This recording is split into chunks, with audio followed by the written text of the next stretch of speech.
देखिए, एक बहुत ही ज़रूरी बात है कि हम लोग को खरीदना ही पड़ता है। हमेशा मेडिसिन कोई कहीं न कहीं से हम लोग को लेना ही पड़ता है। तो आप लोग जब भी मेडिसिन लीजिएगा तो मेडिसिन का जो बिल होता है, उस बिल को ज़रूर लीजिएगा। कहीं से भी आप मेडिसिन लेते हो, मेडिसिन का बिल लेना बहुत ही ज़रूरी होता है। क्यों ज़रूरी होता है मैं बता रहा हूँ। मेरा एक रिलेटिव है और उनके साथ एक बहुत ही बड़ा दुर्घटना हुआ। क्या दुर्घटना हुआ कि वो मेडिसिन लिए थे एक बहुत ही बड़ा फार्मेसी से। मैं नाम नहीं ले रहा हूँ क्योंकि मेडिसिन का जो रसीद है या फिर जो बिल होता है वो मेरे पास अभी है नहीं, या फिर उस रिलेटिव के पास है नहीं। वो गलती किया था कि बिल नहीं लिया था मेडिसिन का।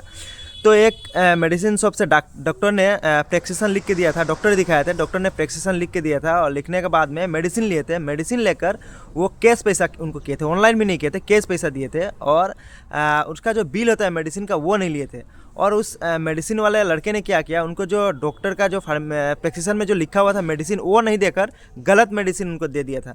1 महीना तक गलत मेडिसिन उन्होंने खिलाया अपने जो वाइफ है उनको। 1 महीना तक गलत मेडिसिन खिलाने के बाद जब कुछ काम नहीं हुआ, जो उनका बीमारी था उसका जब इलाज नहीं हुआ, कुछ काम नहीं हुआ, कुछ फ़ायदा नहीं हुआ, उल्टा साइड इफेक्ट हो गया, तो वापस डॉक्टर के पास गए और प्रेस्क्रिप्शन लेकर कि दवाई खाने के बाद ठीक नहीं हुआ। तो डॉक्टर ने बताया कि दवाई लाओ और लाकर मुझे दिखाओ क्या क्या दवाई लिए थे। जब डॉक्टर वापस वो गए दवाई लेने के लिए, तो मेडिसिन शॉप पर जो लड़का था वो वापस उनको मेडिसिन देता है और पहले का मेडिसिन और उस मेडिसिन पे कोई मैच नहीं है। यानी इस बार जो नेक्स्ट टाइम में मेडिसिन दिया गया वो सही मेडिसिन था और पहले गलत मेडिसिन दिया गया था। लेकिन उनके पास कोई बिल नहीं था और 1-2 महीने पहले जो मेडिसिन लिए थे उनके सीसीटीवी फुटेज भी नहीं था, कुछ नहीं था, और कैश पैसा भी दिए थे। कोई प्रूफ नहीं था उनके पास कि मेडिसिन आपके पास से लिया और आपने गलत मेडिसिन दिया है। तो उनका जो साइड इफ़ेक्ट था वो बाद में डॉक्टर दिया है, लेकिन इतना कुछ ज़्यादा हुआ नहीं। लेकिन मैं बता रहा हूँ कि मेडिसिन जब भी लेते हो आप, मेडिसिन के साथ बिल लीजिए ताकि आपके साथ ऐसा कुछ ना हो और आप सुरक्षित रहे, बचे। अगर बिल रहेगा और गलत मेडिसिन देता है तो आप केस भी कर सकते हो उसके पास, जो आपको मेडिसिन देता है। तो बिल लेना बहुत ही ज़रूरी है, सतर्क रहिएगा।